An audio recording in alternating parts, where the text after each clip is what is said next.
بسم الله الرحمن الرحيم وصلى الله وسلم وبارك على سيدنا محمد وعلى آله وأصحابه أجمعين.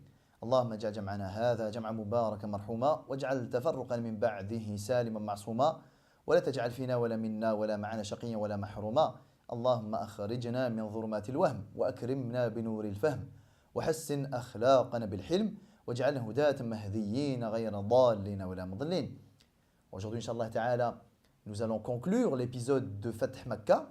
Et avant de faire cette conclusion générale justement, on va revenir sur deux, trois petites choses qui ont eu lieu en marge de Fath Makkah. Des petites choses, mais avec de grands enseignements, Inch'Allah Ta'ala. La première des choses, on n'en a pas parlé quand ça avait eu lieu, mais lorsque Abu Sufyan s'est converti, souvenez-vous, Nabi sallallahu alayhi wa sallam, suite à la recommandation de l'Abbas, Nabi alayhi wa sallam a accordé à Abu Sufyan une sorte de petit privilège. Parce que Abu Sufyan n'est pas monsieur tout le monde, parce que Abu Sufyan, voilà, c'est quelqu'un de très haut dans la société, et que de toute façon, des gens comme lui, lorsqu'ils se convertissent, pour pas aider Shaitan à leur mettre le waswas, ben, tu es un petit peu amené à leur accorder deux, trois petits trucs pour stabiliser leur islam. On avait un petit peu parlé de ça en disant que Abu Sufyan faisait partie au moment-là des gens al-mu'allafati qulubuhum. Les gens, soit qu'on cherche à attirer vers l'islam, soit les gens dont on cherche à stabiliser l'islam parce que récemment, c'est des fraîchement musulmans. Voilà, on n'avait pas très bien détaillé ça. On avait dit que ça rentrait dans le cadre de ta'lif al-qulub, le fait d'adoucir un petit peu les cœurs et de stabiliser les choses et de repousser le wasawis de Shaitan, parce qu'une personne qui est sur le point de se convertir, c'est jamais évident pour elle, et une personne qui vient à peine de se convertir, c'est pas évident pour elle non plus. Jusque-là, ça va. Ce qu'on n'avait pas dit au moment-là, c'est ce qui va suivre.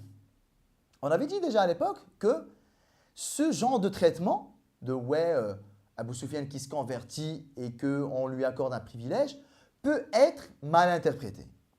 En tout cas, les gens peuvent mal le prendre. En disant, je sais pas, non, moi je comprends pas là. Moi quand je me suis converti, moi j'ai rien eu. Hein. Comment ça se fait qu'Abu Sufyan lui il a eu? Oui, mais tu comprends parce qu'Abu Sufyan n'est pas tout le monde. Ça veut dire quoi là? Ça veut dire dans votre traitement des nouveaux arrivants, vous faites la différence entre qui est qui ou quoi au caisse. Je croyais qu'on était tous pareils. Moi je ne reconnais pas l'esprit équité, justice, tout ça. Je ne le reconnais pas dans votre agissement là. On a dit qu'on peut, les gens peuvent comprendre ce comportement-là du prophète sallallahu alayhi wa sallam de cette manière-là. On peut le comprendre en disant écoutez, je ne comprends pas ce qui se passe là. On peut même le comprendre. On peut même aller jusqu'à se dire mais là, le Nabi sallallahu alayhi wa sallam, il a abusé. Hein. Subhanallah. Alors, on ne pensait pas qu'il allait faire un truc pareil. On peut penser ça du prophète sallallahu alayhi wa sallam ou pas? Vous allez me dire non, quand même pas. Attends. C'est le prophète, c'est le messager, sallallahu alayhi wa sallam. Bon, c'est vrai que moi, je peux le penser, mais je n'irai pas jusqu'à le dire. Quoi. Moi et ma faiblesse d'humain, moi et ma foi, moi et tout ce que vous voulez.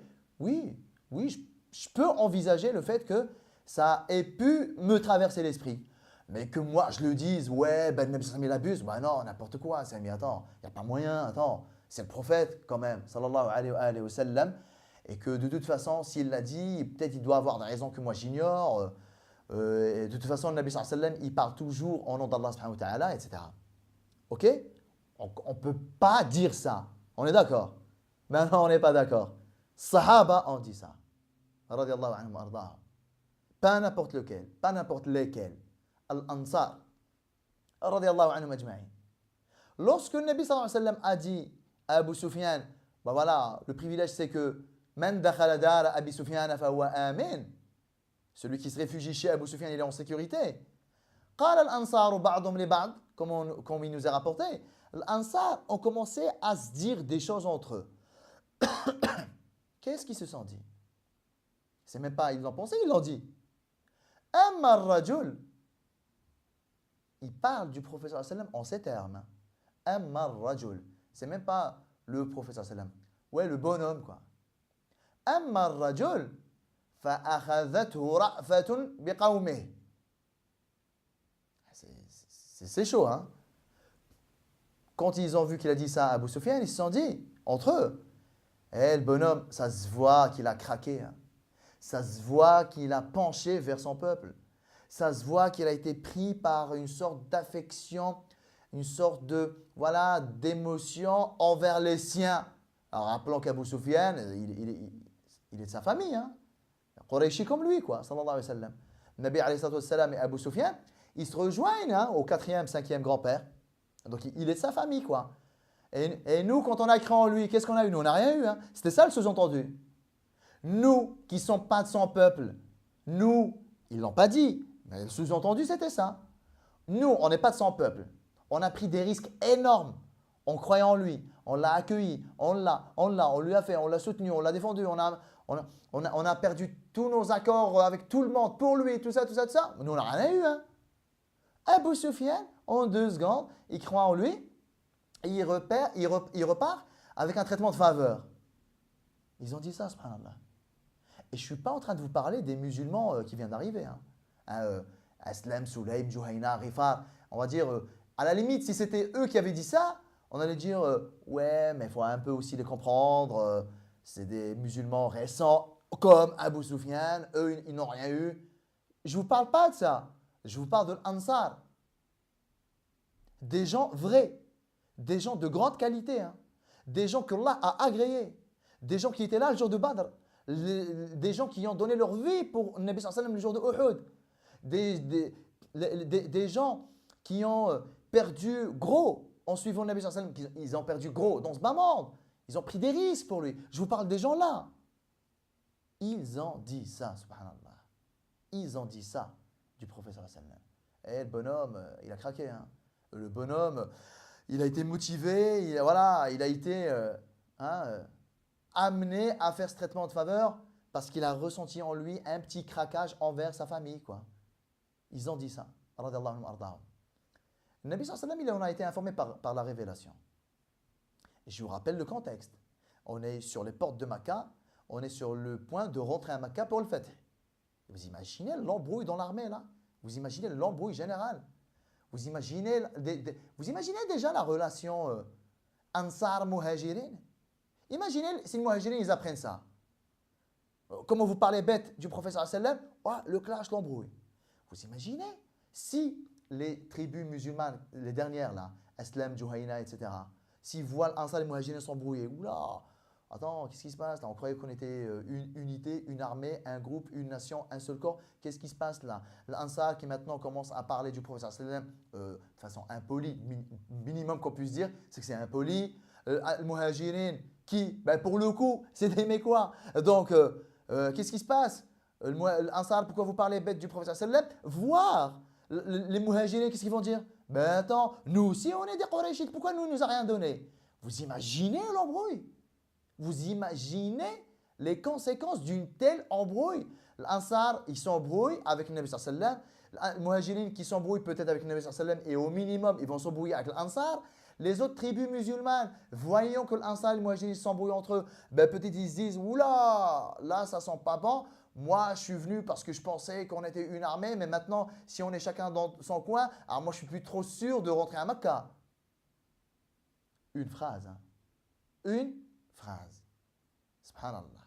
Le bonhomme a penché vers sa famille. Quoi.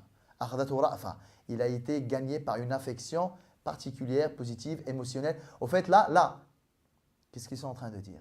Ils sont en train de dire que le Nabi sallallahu alayhi wa sallam n'a pas suivi le haqq. Il a suivi le hawa. C'est ça qu'ils sont en train de dire. Ils sont en train de dire que le Nabi sallallahu alayhi wa sallam n'a pas suivi la justice et le haqq. Il a suivi ses émotions. Il a vu Abu Sufyan et il a craqué parce qu'il est de sa famille. C'est ça. Et ce qui est une accusation très grave. Hein.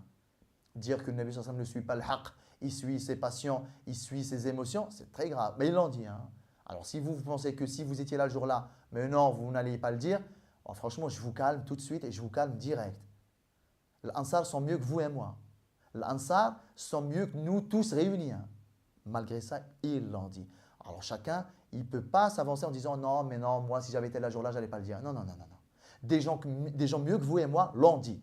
Donc on demande juste à Allah subhanahu wa ta'ala, sitr ou l'otfu, qu'Allah subhanahu wa ta'ala isterna et qu'il couvre nos défauts et nos égos. Hein. On ne sait pas qu'est-ce qu'on allait faire, nous, si on avait été là le jour-là. Ça se trouve, on allait être parmi les hypocrites. Hein. Ça se trouve, on n'allait même pas croire en lui, sallallahu alayhi wa sallam. Hein. Là, aujourd'hui, on est là, alhamdoulilah, confortablement musulmans, et on se dit, ouais, mais Sahaba, parfois, je ne comprends pas leurs agissements. Si moi, j'étais là, si tu n'étais rien du tout là, ils sont mieux que toi, mieux que moi. Hein. Donc, on demande à Allah subhanahu wa ta'ala de nous pardonner peut-être des pensées qui nous traversent l'esprit et nous pardonner notre impolitesse envers lui, envers le Nabi sallallahu alayhi wa sallam. Et on ne sait pas comment on allait réagir si on avait été là le jour-là. Alors, l'Ansar, ils ont dit ça. Allah a informé le Nabi sallallahu alayhi wa sallam de ça. Mais comment tu gères ça? Ah, c'est grave, hein? C'est très grave. Comment tu gères ça? Le Nabi sallallahu alayhi wa sallam, subhanallah, je ne sais pas si vous avez remarqué, mais depuis un moment, il est dans la gestion douce, tranquille, voilà, peinard, alhamdoulilah. Depuis un moment, il est que dans le genre de traitement de conflit de cette manière-là. Il réunit l'Ansar et il leur dit Maqalatun balagatni ankum.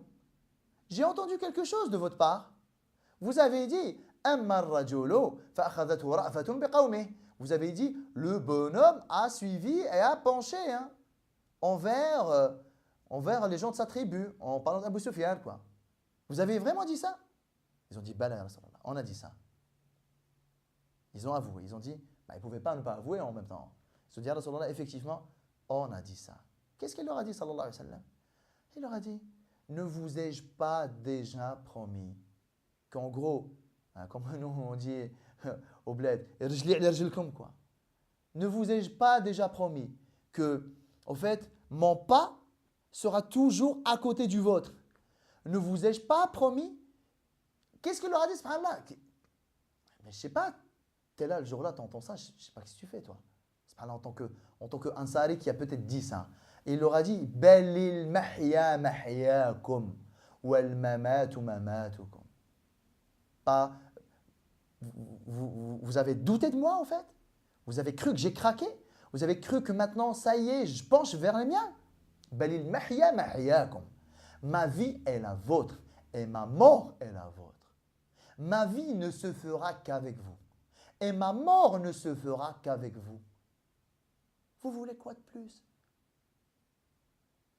Qu'est-ce que vous voulez de plus? Ma vie est la vôtre et ma mort va être la vôtre aussi. Avec vous, quoi. Quoi?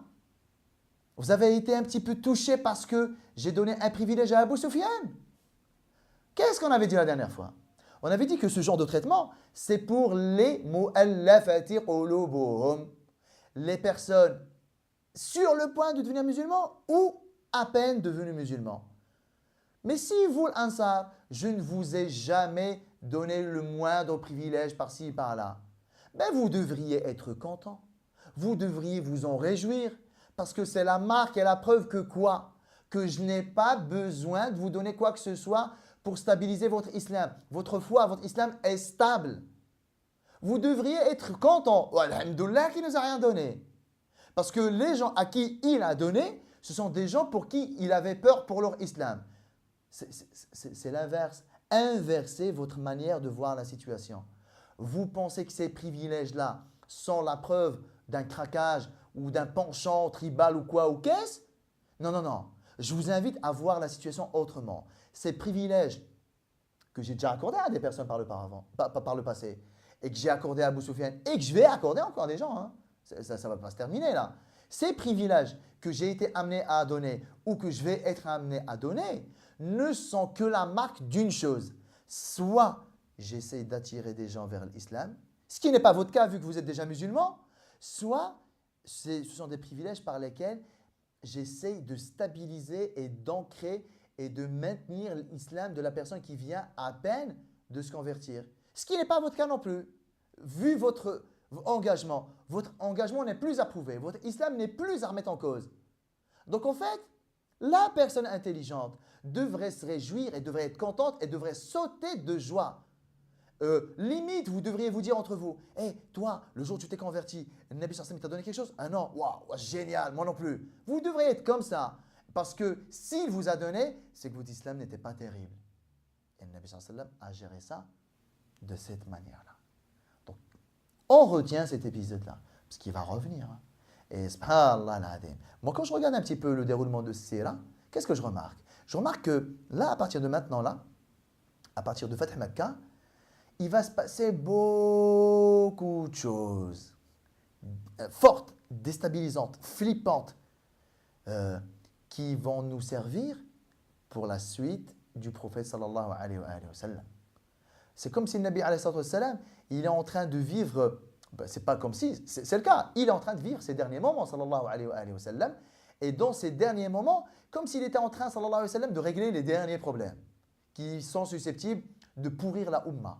L'un des problèmes qui peuvent pourrir la Ummah, c'est quoi? C'est ce genre de choses-là. Ce genre de ouais, pourquoi lui, pourquoi pas moi? Le genre de choses qui déstabilisent une nation, à savoir remettre en cause la crédibilité du chef, la crédibilité du leader, la crédibilité de l'amir.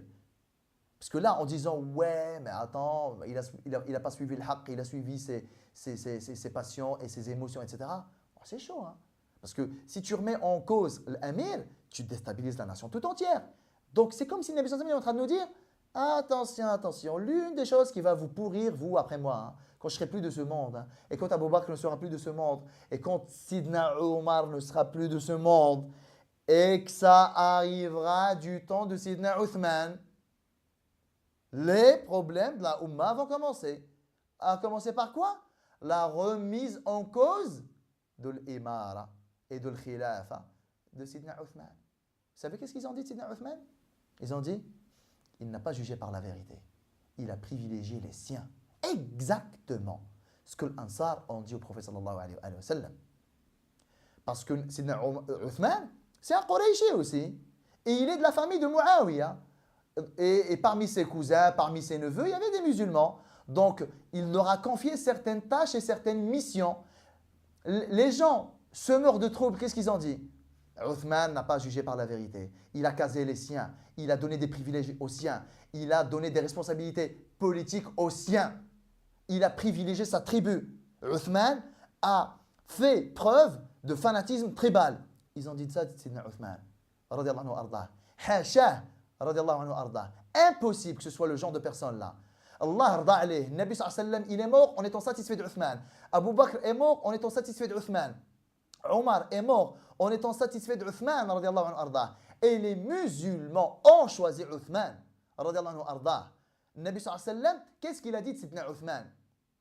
On le verra, Inch'Allah ta'ala, pour la bataille de Tabouk. Sidna Uthman, il a tellement fait pour Nabi sallallahu alayhi wa sallam, il a tellement sacrifié de choses pour Nabi sallallahu alayhi wa sallam, pour l'islam, pour le da'wah. Nabi sallallahu alayhi wa sallam, il a dit, une fois, quand Sidna Uthman a fait sadaqa de toute une caravane commerciale qu'il venait à peine d'acquérir. Dès qu'il a entendu que Nabi sallallahu alayhi wa sallam est en train de faire une collecte pour la bataille de Tabouk, il a donné la caravane toute entière. Aujourd'hui, en millions d'euros de valeur, il a dit Sabillah. Et lorsque les Sahaba, ils ont dit au prophète sallallahu alayhi wa sallam, tiens, ça c'est Uthman qui a fait sadaqa, il leur a dit, dites à Uthman, la yadurruhu ba'da al-yawmi shay. Dites à Uthman que dorénavant, ses péchés ne seront même plus comptés. Allah Ta'ala ne va plus compter les péchés d'Uthman. C'est pour vous dire qui il était Uthman, subhanallah. Un homme dont les anges témoignaient de la pudeur en le voyant. Subhanallah. Même, c'est connu l'histoire, quand il y avait Omar, Abu Bakr, Omar et Uthman, et le Nabi sallallahu alayhi wa sallam, quand il est rentré Omar, quand il est rentré Abu Bakr, il n'a pas changé de posture. Quand il est rentré Omar, il n'a pas changé de posture. Quand Sidna Uthman, il est rentré, le Nabi sallallahu alayhi wa sallam, il avait un peu la jambe allongée, il a retiré sa jambe. Quand on lui a dit, tu n'as pas fait ça quand Abu Bakr et Omar sont rentrés, il a dit, comment voulez-vous que je ne témoigne pas de la pudeur envers un homme, en parlant d'Uthman, envers qui les anges témoignent de la pudeur? Mais malgré ça, qu'est-ce qu'ils ont dit? Lam yahkum bil haqq. Il n'a pas jugé par la vérité, il a privilégié les siens. Alors, je ferme cette parenthèse de Sidna Uthman et je reviens au prophète sallallahu alayhi wa sallam. C'est exactement la même chose. Remettre en cause l'amir, ça pourrit une nation. Ça déstabilise voilà, le cours des choses. Le Nabi sallallahu alayhi wa sallam, bien sûr, il a tout de suite réglé l'histoire. Alhamdoulilah, et ça n'a pas eu de conséquences plus que ça. Mais ce même problème-là, lorsque on l'a revécu avec Sidna Uthman, ben là, pour le coup, il a été fatal. Jusqu'à un homme a craqué, a tué Sidna Uthman, radiallahu anhu arda. Parce que voilà, c'était quelqu'un qui tu ne juges pas par la vérité, ben on se débarrasse de toi. Un homme, un fou, qui, voilà, lui pour le coup, il a suivi ses émotions. Il est entré, il a planté Sidna Uthman, radiallahu anhu arda. Et de là ont commencé les problèmes de la Ummah. Donc, mine de rien, ça a l'air juste d'être une petite phrase lâchée comme ça par l'Ansar. Mais quand on regarde cette phrase-là, lorsqu'elle a été utilisée à un autre moment, maintenant que le Nabi sallallahu alayhi wa sallam n'est plus là, maintenant qu'Abu Bakr n'est plus là, maintenant qu'Omar n'est plus là, ben on a vu qu'elle a été fatale. Et on a vu que même lorsque Sidna Ali est venu après, il n'a pas pu rétablir les conséquences fatales de cette chose-là. Sidna Ali, il a passé une khilafa, il a passé un califat juste pour rafistoler, mettre des pansements et boucher les trous. Son khilafa à lui, n'était pas un khilafa comme celui d'Abu Bakr, Omar, etc. Et le début de Uthman. C'est un califat de sauver les meubles. Les meubles qui ont été détruits, brûlés du temps de Sidna Uthman. Une phrase, vous imaginez? Une phrase. Donc les genres de personnes qui lâchent ce genre de phrase-là, vous ne vous en rendez pas compte, mais vous pouvez détruire une famille, un couple, une association, une mosquée, ce que vous voulez. Une phrase. En disant, oui, le responsable n'a pas été à la hauteur et balancer ça publiquement, vous pourrez ces trucs. Heureusement, du temps du prophète sallallahu alayhi wa sallam, ça ne s'est pas propagé. C'est resté entre l'Ansar et c'est Allah qui a informé le Nabi sallallahu alayhi wa sallam par la révélation. Heureusement que les Muhajirin n'ont pas entendu ça. Heureusement que les autres n'ont pas entendu ça. Parce que le fanatisme de Jahiliya peut être ressuscité. Quoi? Qu'est-ce qu'il y a? Vous sous-entendez quoi? Nous les Qurayshites, qu'est-ce qu'il y a? Nous aussi on a cru en lui, etc. etc. Heureusement qu'il n'y a pas eu ça. Mais l'enseignement majeur de cette petite phrase, l'air de rien, c'est ne jamais, jamais, jamais, jamais déstabiliser, ne jamais provoquer le trouble public en discréditant le responsable, en discréditant l'imam, en discréditant le président d'une association, en discréditant le chef de famille, la maman qui discrédite le papa devant les enfants, etc. etc. Vous trouvez plein d'applications à ce concept-là et c'est catastrophique. Si je suis discrédité à côté de mes enfants, je perds le pouvoir, je perds l'autorité sur mes enfants. Si je suis président d'une association et qu'on balance ça publiquement, ouais mais il abuse, etc. On balance ça publiquement, je perds de la crédibilité et ça va pourrir le truc. Petite chose, petit événement, grande conséquence, donc grand enseignement, grande vigilance. Deuxième chose qui a eu lieu, cette fois-ci pendant que le Nabi sallallahu alayhi wa sallam était à Mecca, c'est que le Nabi sallallahu alayhi wa sallam, quand il a ordonné à ce qu'on lave le Kaaba, etc., quand il est entré dedans, il a prié. Il a prié à l'intérieur de Kaaba.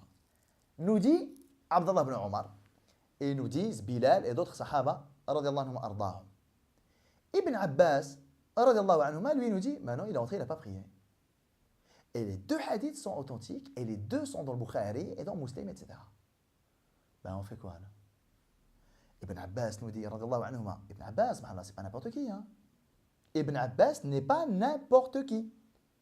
Ibn Abbas, radiallahu anhum, c'est l'un des plus grands savants parmi les sahaba. C'est le cousin du prophète sallallahu alayhi wa sallam. C'est celui envers qui le Nabi alayhi wa sallam, il a fait dua, envers qui il a fait dua, il a dit, Allah, apprends-lui l'ilm ou l'interprétation ou le tafsir, etc. C'est pas n'importe qui. Ibn Abbas, qu'est-ce qu'il nous dit? Le Nabi sallallahu alayhi wa sallam n'a pas prié. Il est rentré à l'intérieur de Kaaba, mais il n'y a pas prié. Ibn Omar nous dit, le Nabi sallallahu alayhi wa sallam est rentré à l'intérieur de Kaaba et il y a prié. Comment on fait? Les deux narrations sont authentiques. Mais finalement, il a prié ou il n'a pas prié?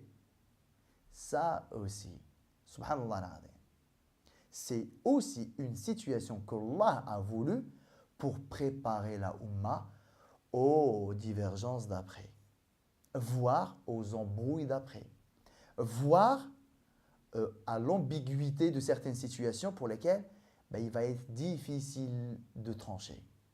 Qu'est-ce que tu fais là? Soit Ibn Abbas a dit n'importe quoi, soit Ibn Omar a dit n'importe quoi. Ibn Omar, l'un des grands sahaba aussi, l'un des grands savants parmi les sahaba.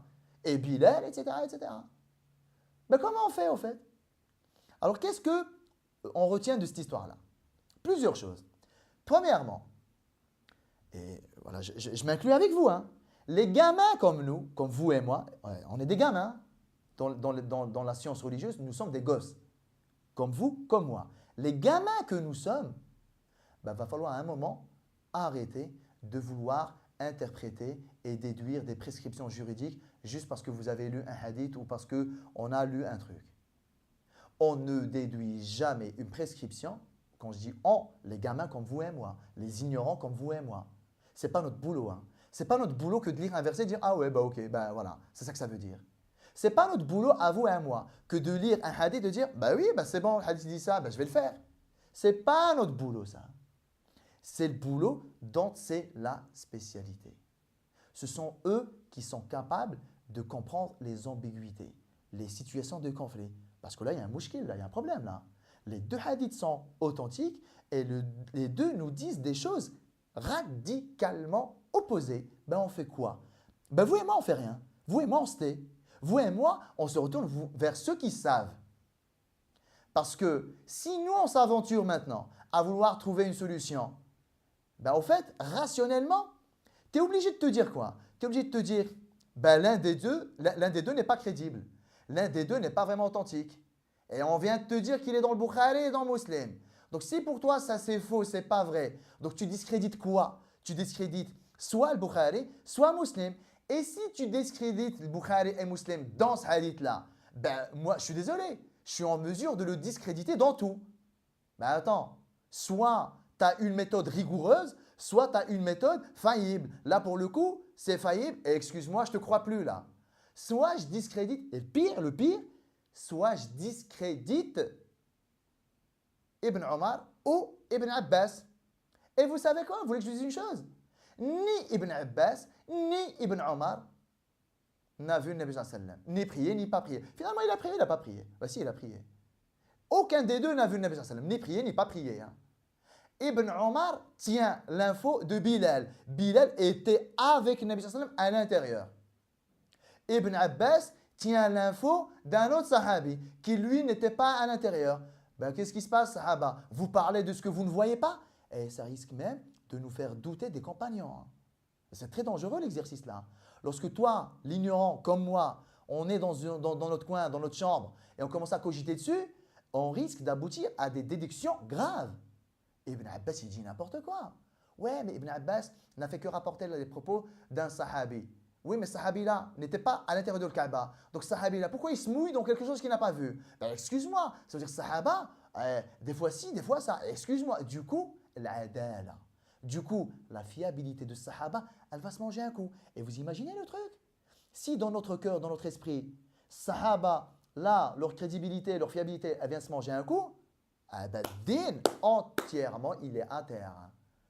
Ah, si maintenant on ne fait plus confiance à Ibn Abbas, si maintenant on ne fait plus confiance à Ibn Omar, si maintenant on ne fait plus confiance à ces gens-là, Zayd ibn Thabit, etc., ou ibn Ka'b, si on ne fait plus confiance à ces gens-là parce que des fois ci, des fois ça, ben le Coran, comment voulez-vous qu'on leur fasse confiance? C'est eux qui nous ont transmis le Coran, c'est eux qui nous ont transmis la prière, etc., etc. Donc c'est très dangereux. Pour moi, le premier enseignement, c'est celui-là.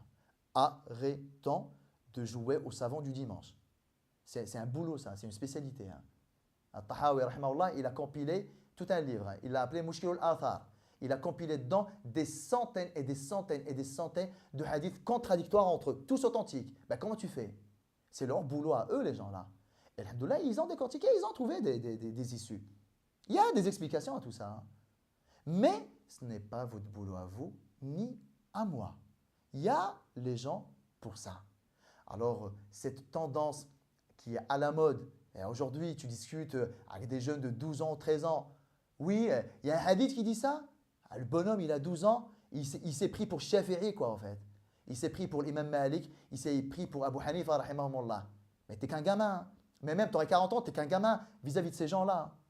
Les gens-là, ils ne se sont pas contentés de dire « Ah, ok, j'y vais. Hein. » Des fois, ils restaient un an sur un hadith pour savoir qu'est-ce que les tenants, les aboutissants, il est unique, il n'est pas unique, il y a d'autres hadiths qui le contredisent ou pas, ou quoi, ou qu'est-ce, à quel moment il est arrivé, dans quel contexte que le Nabi sallallahu alayhi wa sallam il l'a dit, est-ce qu'il a dit autre chose, ou il a dit que ça, qu'est-ce qu'il a dit juste avant, qu'est-ce qu'il a dit juste après, qui était le jour-là quand il a dit ça. C'est un boulot, hein, c'est une spécialité. Hein. Les gens, ils passent une vie à faire ça. Donc, s'il vous plaît, là, arrêtons cette mode, arrêtons cette tendance qui veut que, ben voilà, balance-moi le hadith et c'est bon. Le hadith n'est qu'un ingrédient du fiqh. Le Coran n'est qu'un ingrédient du fiqh. Il y a d'autres ingrédients. Coran, Sunnah, il n'y a pas que ça. On vous a menti hein, si on vous a dit qu'il n'y avait que ça. Il n'y a pas que le Coran et Sunnah. Il y a des dizaines d'autres choses qui trouvent leurs origines et leurs sources dans le Coran et Sunnah, certes, mais ne vous attendez pas à ce que des versets et des hadiths règlent tout votre fiqh et règlent toute votre religion. Hein. Et l'exemple là de hadiths contradictoires, tous les deux authentiques, on en a plein. Alors aujourd'hui, le but n'était pas de discuter le hadith là pour, ouais, au final, comment on s'en sort, comment comprendre cette contradiction. Alors voilà, ça c'est justement voilà, auprès des spécialistes qu'il va falloir creuser. Quelle est l'issue de cette contradiction là? Ce qui m'intéresse à moi en tant que musulman, monsieur tout le monde, c'est que j'ai devant moi une situation qui me montre à quel point ben, je suis un ignorant et que j'ai beau vouloir jouer le bonhomme super intelligent qui comprend l'arabe, le français, tout ça, et je peux comprendre ce qu'un hadith veut dire, ben, ce genre de situation-là me rappelle à quel point je suis un ignorant et je devrais m'habiller avec les habits de l'ignorance et de l'humilité et de me retourner vers ceux qui savent au lieu de jouer le savant du dimanche. Deuxième enseignement de cette histoire-là, c'est que ben là encore, ça prépare le après-prophète sallallahu alayhi wa sallam. Lorsque les Sahaba se sont embrouillés entre eux plus tard, tous, sans exception, connaissaient tous les hadiths. Certains ont fait le choix de se ranger du côté d'un hadith et les autres ont fait le choix de se ranger du côté d'un autre hadith. Mais les deux connaissent les deux. Mais qu'est-ce qui se passe? Pourquoi? Ben parce qu'il y a autre chose. Parce que obliger les gens à réfléchir exactement de la même manière et à comprendre exactement les mêmes choses, c'est juste pas humain. Ou en tout cas, si Allah avait voulu que les gens comprennent une seule chose, ben les gens auraient pu comprendre une seule chose. Allah subhanahu wa ta'ala, dans sa sagesse, il sait pourquoi, volontairement, il a provoqué des situations conflictuelles, des situations ambiguës. L'ambiguïté, dans certains cas, elle a été voulue par Allah. Pourquoi? Bon, on verra. Mais en tout cas, si Allah voulait que les choses soient catégoriques, mais il aurait fait en sorte à ce que les choses soient catégoriques. Si Allah voulait que Sahaba comprennent la même chose, voient la même chose, entendent la même chose et comprennent la même chose, il l'aurait fait. Sauf qu'Allah n'a pas voulu ça. Il a voulu que Sahaba eux-mêmes comprennent des choses différentes. Donc l'air de rien, oui, c'est juste une question de il a prié, il n'a pas prié, mais beaucoup plus tard, lorsque ça concernera la gouvernance, lorsque ça concernera sur est-ce qu'on prend les armes contre le gouverneur ou pas, là c'est le même mécanisme. On a des hadiths pour et on a des hadiths non. Contre, pour, contre, pour, contre. Comment tu fais? Et aujourd'hui, c'est un peu marrant de constater qu'aujourd'hui, au 21e siècle, hein, au 15e siècle de l'Hijra, on a encore des musulmans qui essayent de convaincre tout le monde que la vie, c'est celui-là. Was-sahaba, radiyallahu anhum ardahum, Ibn Abbas, Ibn Omar, Ubay ibn Ka'b, etc., n'ont pas réussi à se mettre derrière un seul avis. Et vous venez 15 siècles plus tard et vous avez la prétention de vouloir convaincre tout le monde et que tout le monde va suivre votre avis. Mais c'est quoi ça? Sahaba eux-mêmes n'ont pas pu se mettre sur un avis. Alors, ce n'est pas pour que 15 siècles plus tard, on dise aux gens, ah non, il y a un avis, c'est celui-là. Et quoi? Vous êtes plus savants que Sahaba? L'ambiguïté, le conflit, les choses floues, parfois, Allah les a voulues. Et le contexte d'aujourd'hui n'est pas un contexte propice au fait qu'on détaille ces choses-là, c'est juste qu'on les rappelle pour que chacun se souvienne de qui il est. Comme ils disent les savants, rahimahumullah, rahimallahu mru'an, arafa qadra nafsah. Qu'Allah subhanahu wa ta'ala fasse miséricorde à quiconque a bien su qui il était réellement. Qui je suis réellement? Je suis un ignorant. Je suis un éternel apprenant. Je suis un éternel pécheur. Je suis un éternel oublieur. C'est ça que je suis, quoi. Je ne suis pas autre chose que ça. Hein. Donc, ce genre d'événement nous rappelle notre condition d'ignorant, notre condition de monsieur tout le monde. On n'est pas grand-chose, on est juste les serviteurs d'Allah subhanahu wa ta'ala. On veut être des serviteurs d'Allah subhanahu wa ta'ala. On aspire à être des musulmans et on aspire à être des croyants. Alors, il y a eu ces deux petites anecdotes en marge de Fath Makkah. Il y en a eu une autre avec laquelle on va clôturer un petit peu cette partie-là. Hani, radiallahu anha, Hani, c'est la sœur de Ali ibn Abi Talib, radiallahu anha. C'est sa sœur, hein? C'est la sœur de Ali. Hani, lorsque, on va dire, certaines hostilités avaient éclaté entre Khalid ibn Walid, radiallahu anhu, ardah, et certains polythéistes, l'un de ces polythéistes-là connaissait très bien Hani. Il est venu se réfugier chez elle. Il lui a dit, Hani, s'il te plaît, protège-moi. En gros, mets-moi sous ta couverture. Sidna Ali voulait tuer cette personne-là. Et Hani, elle lui a dit, non, non, non, moi, je lui accorde ma protection. Et Sidna Ali, il a dit, non, non, non, je vais quand même le tuer. Hani, elle est partie voir le Nabi sallallahu alayhi wa sallam. Il lui a dit, Rasulallah, j'ai voulu mettre sous ma protection un mouchrik. Et Ali prétend que je n'ai pas le droit et qu'il doit être tué. Le Nabi sallallahu alayhi wa sallam, qu'est-ce qu'il a dit? Il a dit, لَقَدْ أَجَرْنَا مَنْ أَجَرْتِ يَا Hani. Nous mettons sous protection celui que tu as mis sous protection ou ô Hani. Ce qui montre que, subhanallah, cette idée de rahma, cette idée de, on ne tue pas pour tuer. Hein. Une femme, elle a mis sous protection un polythéiste. Hein. Et le Nabi sallallahu alayhi wa sallam, il a dit, ok, on le mettra sous ta protection. Pourquoi Ali voulait le tuer? Pourquoi Ali voulait tuer ce personnage alors que ce n'était pas un personnage combattant, vu qu'il a fui? Et j'en arrive à la dernière chose qui va peut-être aussi choquer les gens, c'est que le Nabi sallallahu alayhi wa sallam, quand il est rentré à Mecca, il a donné deux consignes.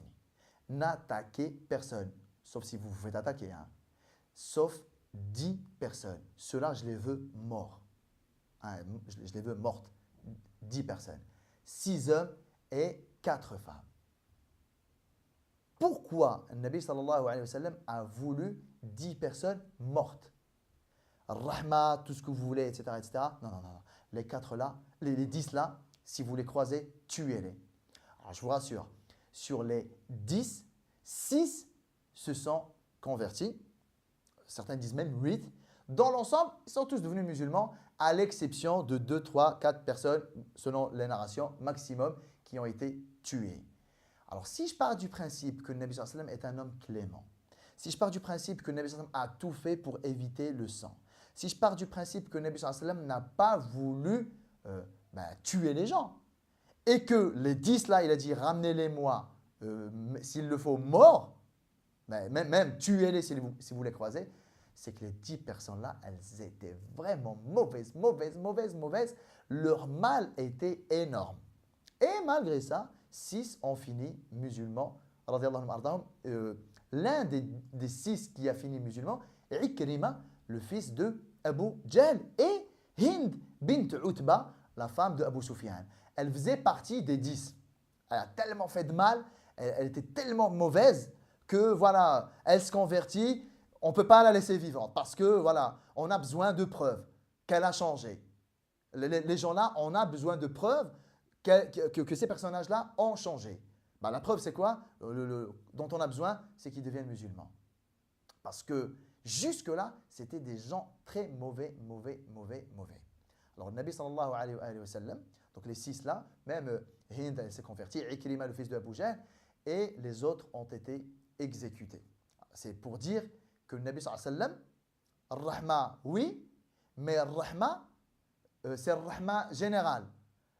Les gens là, se débarrasser d'eux est une Rahma pour les gens. L'une des femmes, l'une des personnes qui a été exécutée, c'était une femme. C'était une femme qui faisait des poésies, qui insultait le Nabi sallallahu alayhi wa sallam avec des mots vraiment obscènes, etc. Et elle circulait dans Makkah et elle transmettait ces poésies-là pour toucher l'honneur du prophète sallallahu alayhi wa sallam. Ça veut dire, la femme-là, c'est juste pas une femme, oui, polythéiste et elle vit sa vie. Non, non, c'est une ennemie. Et on sait que les ennemis de la parole, les ennemis des médias, les ennemis par la communication, c'est très très fort parce qu'ils propagent le poison là. Alors dans l'ensemble, on a conclu, alhamdoulilah, cette conquête de Mecca. Et le Nabi sallallahu alayhi wa sallam, quand il a organisé, on va dire, le bay'a des gens qui sont rentrés dans la religion, les hommes, ils sont venus, ils ont prêté allégeance. Les femmes, elles sont venues, elles ont prêté allégeance. Radiyallahu anhum ajma'in. Donc le Nabi sallallahu alayhi wa sallam, voilà, il est en train de se stabiliser ici à Mecca. Le message fort à l'humanité tout entière, ben, c'est que aujourd'hui, c'est le triomphe d'Allah subhanahu wa ta'ala, c'est le triomphe de la ilaha illallah et on va rentrer dans une nouvelle phase. Souvenez-vous, on avait dit que dès l'arrivée à Medina jusqu'à la bataille de l'Ahzab était une phase, c'était une phase. De l'Hudaybiyah jusqu'à Fath Mecca, c'était une phase dont l'objectif était Fath Mecca justement, mais maintenant que c'est fait, quelle est la nouvelle phase? En fait, la dernière phase. Il ne reste plus que 2 ans. Là, le compte à rebours, le Nabi sallallahu alayhi wa sallam, il rentre dans sa dernière phase. La dernière phase, c'est quoi? Ce sont les derniers réglages. Les derniers réglages, c'est quoi? C'est les hypocrites, c'est un petit peu les Romains, et surtout, les derniers réglages, ce sont des réglages internes. Régler la Ummah, parce que je vais bientôt partir, et ils vont devoir se débrouiller tout seuls, ces gens-là. Donc la dernière phase, c'est une phase capitale. Elle va être déterminante pour la suite de la communauté musulmane, jusqu'à vous, jusqu'à moi, aujourd'hui. Wallahu ta'ala a'lam, wa sallallahu wa sallam wa baraka ala sayyidina Muhammad, wa ala alihi wa ashabihi ajma'in. Je vous retrouve la semaine prochaine, inshallah ta'ala, pour aborder le début de la bataille de Hunayn. Wassalamu alaikum wa rahmatullahi ta'ala wa barakatuh.